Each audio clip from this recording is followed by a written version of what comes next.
1928 was a big year for Frank Morton Hunt II.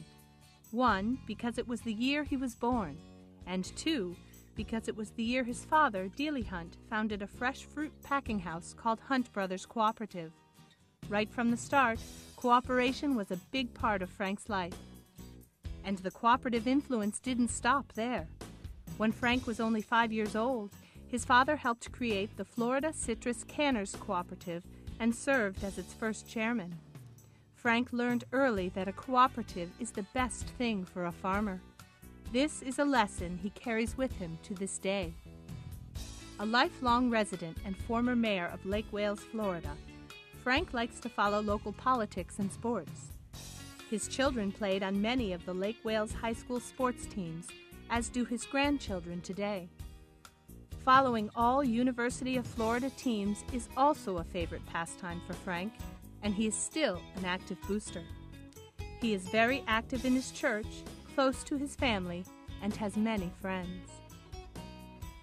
1950 was another big year for Frank.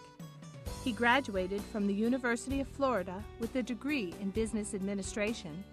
He went to work at Hunt Brothers Cooperative, and, most importantly, he married his high school sweetheart, Margaret Nelson. Frank and Margaret were actually named most popular in their high school yearbook. The two went on to raise a family of 5 children: Polly, Frank, Louise, Sarah, and Andy.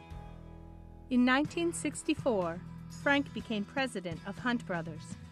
In this role, he served on the boards of various cooperative organizations, such as Sealed Sweet Growers, the Columbia Bank for Cooperatives, and HESCO. He is known as a person with incredible perspective, passion, and energy, and is greatly respected by everyone who encounters him.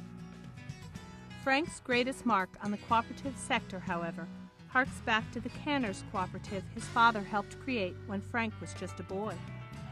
This co-op eventually became Citrus World Inc., a co-op that Frank served for 51 years as a board member. Yes, that's right, 51 years. Even more astounding is that he served as president and chairman for 30 of those 51 years. Without question, Frank's leadership helped grow the organization from its humble beginnings to the largest citrus cooperative in Florida. Through troubled times, such as a series of devastating freezes in the 1980s that decimated much of the industry, Frank helped Citrus World flourish by turning to the cooperative business model to find an innovative solution. The co-op looked below the freeze line and found 9,000 acres in South Florida, which could be developed into highly efficient citrus groves. These individually owned groves were then formed into 4 cooperatives, 3 for caretaking and management, and 1 for harvesting and hauling the product to Citrus World. This endeavor was just one example of Frank's commitment to co-ops as a means to help farmers. Frank led Citrus World's change from a producer-oriented co-op to a marketing-oriented co-op with a premium brand, Florida's Natural. Florida's Natural premium orange juice is made just from our fresh oranges, not from concentrate. And it's the only leading brand owned by a small co-op of growers. Since we own the land, the trees, and the company, only our personal best goes into every carton. Florida's Natural. It's as close to the grove as you can get. Frank may not have written the commercial, but the sentiment was his. Emphasize the farmer owners.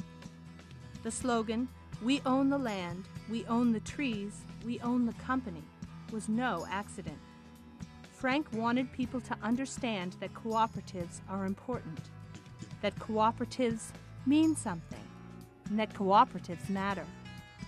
In this way, he not only built the Florida's Natural brand, but also built the co-op brand. Other cooperatives have learned from this and have begun to publicly emphasize their ownership structure as a result. Frank's commitment to cooperatives reached beyond the citrus world in other ways as well. For example, he played a key role in shaping the future of the U.S. farm credit system when he helped develop a plan to consolidate the 13 banks for cooperatives into what is now CoBank. As with any consolidation or merger proposition, acceptance did not come easily. But Frank rose to the challenge and courageously advocated for the plan. He then continued his support by serving on CoBank's board during its pivotal formative years. Throughout his career, Frank somehow found time for his family, his church, and his community. He taught Sunday school at the First Presbyterian Church for more than 40 years, served on the Lake Wales Park Commission, and acted as fundraising chairman for organizations such as the Boy Scouts and the American Cancer Society, to name a few. He has been honored multiple times with awards, such as the Lake Wales Citizen of the Year in 1970 and an Honorary Doctor of Humanities from Erskine College in 1991. He also continues to orchestrate his family's yearly Easter egg hunt, in which his 5 kids, their spouses, and his 20 grandchildren all partake. When Frank joined Hunt Brothers Cooperative 56 years ago, it wasn't surprising. After all, it was the family business. What nobody realized at the time, however, was that Frank was doing more than that. He was actually embarking upon a lifelong, passionate career dedicated to the cooperative system and to helping farm families. He was building a legacy. In 1997, Frank Hunt stepped down as president of Hunt Brothers Cooperative and passed the torch to his son, Frank. In 2003, he retired from Citrus World's board.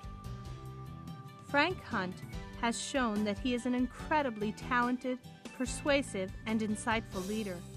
He is a true believer in the cooperative philosophy and a practitioner of the cooperative concept. His legacy is undeniable.